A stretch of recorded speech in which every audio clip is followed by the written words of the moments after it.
So hi guys, welcome back to another video. तो guys आज हम एक नया आर्ट वर्क बनाने वाले हैं और जैसा कि मैंने पिछले वीडियो में मैंने बोला था कि इस बार मैं बड़े साइज़ में बनाने वाला हूं। तो रेफरेंस के लिए अब साइज़ देख सकते हो सीट का कि कितना बड़ा है। ये है फ़ोन, ये है आईपैड जो कि 13 इंचेस का है और पूरा सीट का साइज़ आप देख सकते हो लगभग A1 साइज़ का है। स्टैंडर्ड साइज़ में नहीं है, तो यही चीज़ मैं आपको बताने वाला हूँ कि अगर आपके साथ भी ऐसा होता है कि आप कोई सीट लेकर आते हो जो स्टैंडर्ड साइज़ में नहीं है। स्टैंडर्ड साइज़ मतलब कि जो A4, A3, A5 इस तरीके के जो स्टैंडर्ड साइज़ होते हैं उसमें नहीं है, तो आप उस केस में ग्रिड्स कैसे बनाओगे और आउटलाइन आप कैसे बनाओगे। तो सबसे पहले रेफरेंस दिखा देता हूँ कि क्या ड्रॉ करने वाला हूँ। तो ये हमारा रेफरेंस, अगर आप भी ये ड्रॉ करना चाहते हो तो आपको जो इसका लिंक है पिक्चर का वो डिस्क्रिप्शन में डाल दूंगा। बहुत ही प्यारा सा पिक्चर है, डिटेल्स बहुत सही हैं। तो बड़े साइज़ में डिटेल्स मुझे कैप्चर करने हैं, लाइट्स वगैरह भी देखो बहुत ही प्यारा है और मज़ा आएगा बनाने में। जो पीछे बैकग्राउंड है, नीचे जो ग्रास वाला जो सरफेस वाला जो पैटर्न है, पिक्चर बहुत ही प्यारा और बनेगा ना तो बहुत ही मज़ेदार लगेगा। तो ये वाला रेफरेंस मैंने सेलेक्ट करा है। अगर आपको भी बनाना है साथ में तो आप बना सकते हो, रेफरेंस मैं डाल दूंगा डिस्क्रिप्शन में। अब हम बात करते हैं कि ग्रिड्स बनाना कैसे। बहुत लोग मुझसे पूछ रहे थे कि कौन सा एप्लीकेशन आप यूज़ करते हो। तो इस बार मैंने क्या किया है कि अपने फ़ोन से जो भी एप्लीकेशन मैं यूज़ करता हूँ ना उसको मैंने हटा दिया। तो एकदम बिल्कुल स्टार्ट से प्रोसेस बताऊँगा ताकि आपको बेहतर समझ में आए। तो सबसे पहले आपको रेफरेंस डाउनलोड कर लेना है। उसके बाद आपको अपना फ़ोन लेना है। अगर आपके पास वो एप्लीकेशन नहीं है तो सीधा जाना है प्ले स्टोर पे। सॉरी, ये मैंने सर्च कर लिया था और यहाँ पे सर्च करना है ग्रिड्स फॉर आर्टिस्ट। ठीक है, ये मैंने सर्च कर लिया। सबसे पहले ये आप लोगो देख लो, इसका लिंक वैसे मैं डाल दूँगा डिस्क्रिप्शन में। ये वाला आपको इंस्टॉल कर लेना। यहाँ पर मैं फटाफट से इंस्टॉल कर लेता हूँ। ओके, तो ये एप्लीकेशन हो गया इंस्टॉल और फटाफट से मैं इसको ओपन कर लेता हूँ। थोड़े बहुत परमिशन मांगेगा आपको, सारे परमिशन जो है वो अलाउ कर देने हैं। अब यहाँ पर जैसे ही आप इसको इंस्टॉल करोगे, यहाँ पे ऑप्शन दे रहा है इंपोर्ट योर फोटो। जो भी आपको फ़ोटो बनाना है इसमें ऐड करने हैं वो यहाँ पे सेलेक्ट कर लेंगे। अब यहाँ पर देखो, अगर आपके पास स्टैंडर्ड साइज़ है, सबसे पहले तो वर्टिकल या फिर हॉरिजॉन्टल। अब यहाँ पर आप देखो जो रेफरेंस है वो वर्टिकल है, तो यहाँ पर मतलब सीधा है इस तरीके से। तो हम वर्टिकल सेलेक्ट करेंगे। अगर ये इस तरीके से होता है तो लैंडस्केप सेलेक्ट करते हैं। यहाँ पर 2 ऑप्शन मिल जाता है, वर्टिकल और हॉरिजॉन्टल।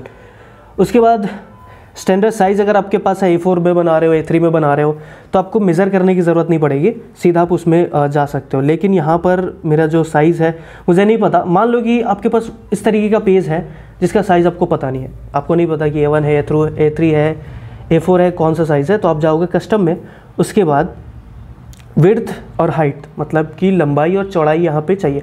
अब यहाँ पर सीधा यहाँ पे इन्होंने मेंशन भी किया है कि जो साइज़ आप लोगे वो मिलीमीटर में होगा। तो अब हम क्या करेंगे, सबसे पहले मैं साइड कर देता हूँ। अब हमारा काम है पेपर को मेज़र करना कि पेपर का एक्चुअली में साइज़ क्या है। तो एक रफ़ पेपर मैं यहाँ पे रख लेता हूँ, जो भी मेज़रमेंट आएगा मैं यहाँ पे लिख लूँगा।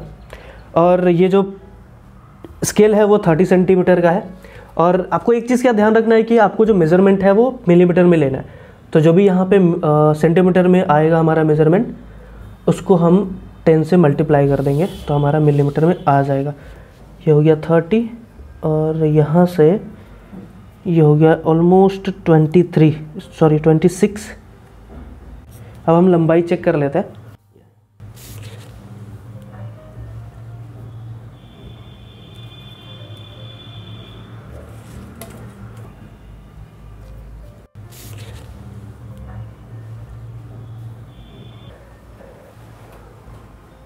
ओके, तो हमारा जो विड्थ है वो हो गया है 656 सेंटीमीटर।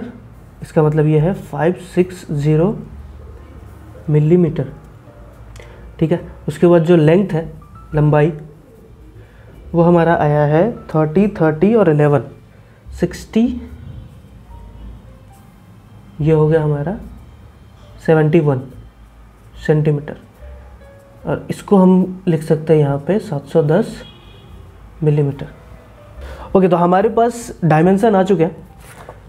तो विड्थ की जगह पे हम ये लिखेंगे और लेंथ की जगह पे हम ये लिख देंगे। तो यहाँ पर हमारा है, यहाँ पर हम लिखेंगे 560 और हाइट की जगह पे हम लिखेंगे 710। अब ये जो भी फ़ोटो सेलेक्ट करेगा वो इसी डायमेंशन में सेलेक्ट करेगा। यहाँ पे हम जाते हैं गैलरी में एंड जो भी फ़ोटोज़ मैंने डाउनलोड करें, डाउनलोड वाले ओके, यहाँ से मैं इसको क्रॉप कर लेता हूँ और ये परफेक्ट बैठ गया है। और यहाँ से मैं इसको कर लेता हूँ क्रॉप, तो इस तरीके से आ जाता है। अब यहाँ पर बहुत लोग कंफ्यूज हो रहे थे कि यार इसमें सिर्फ और सिर्फ डायगोनल ही ओके। तो सबसे पहले हम क्या करते हैं, जितने भी टिक लगे हुए हैं ना, इसको मैं हटा लेता हूँ ताकि आपको बेहतर समझ में आए कि जो इसका जो मतलब क्या है। अब जैसे यहाँ पर देखो प्लेन इमेज है, इसमें कुछ भी मैंने नहीं करा हुआ है। सबसे पहले तो सेल का साइज़ आप डिफ़ाइन कर लो कि कितना सेल का साइज़ चाहिए।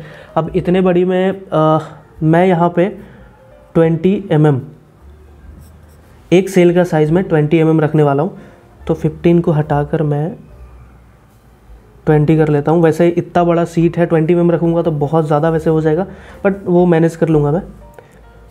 आप अपने हिसाब से रख सकते हो, वहाँ पे मैंने रख लिया। अब यहाँ पे जैसे ही मैं लाइंस पे सेलेक्ट करता हूँ तो ये आप देख सकते हो 20 mm के जितने भी ग्रिड्स बनने थे इस पूरे पेपर में, ये हमारा बन के आ चुका है। अब आपको डायगोनल ऑन नहीं करना, मैंने एक वीडियो में बताया था, डायगोनल आपको ये ऑन नहीं करना है, रेडियल कुछ भी नहीं है। आपको दो चीज़ें लाइट ऑन करनी है, लाइन और लेबल।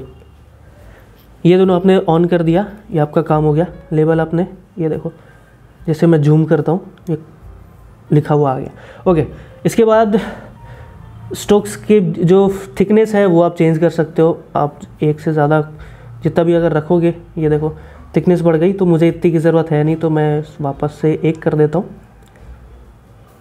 ठीक है, उसके बाद कुछ खास इसमें आपको करना नहीं है। एक चीज़ और आप कर सकते हो, जो ओके वो ऑप्शन, हाँ ये वाले शो रियल साइज़, जैसे आप ये करोगे तो एक्चुअली में ये जो है ना लेंथ, आप इसको मेज़र करोगे तो वो आपको 20 mm का ही दिखेगा ऑलमोस्ट। पूरा एक्यूरेट तो नहीं करता है, लेकिन यहाँ पे आप देखो, ये देखो थोड़ा सा का डिफरेंस होता है। ठीक है, तो ये 2 सेंटीमीटर है, मतलब 20 mm। तो जैसे आप शो रियल साइज़ करते हो तो एक्चुअली में इतनी बड़ी साइज़ की आपकी जो है वो ड्राइंग बनेगी। अब यहाँ पर क्या करेंगे, अब जो मेन टास्क था वो निकल चुका। अब यहाँ से जो प्रोसेस है वो सिंपल है। ग्रिड ड्रॉ करना कोई बड़ी बात नहीं है। आपको एक कॉर्नर पकड़ना है और 20 mm पे मार्क करते जाना, और उसके बाद हम पूरा ग्रिड बना लेंगे।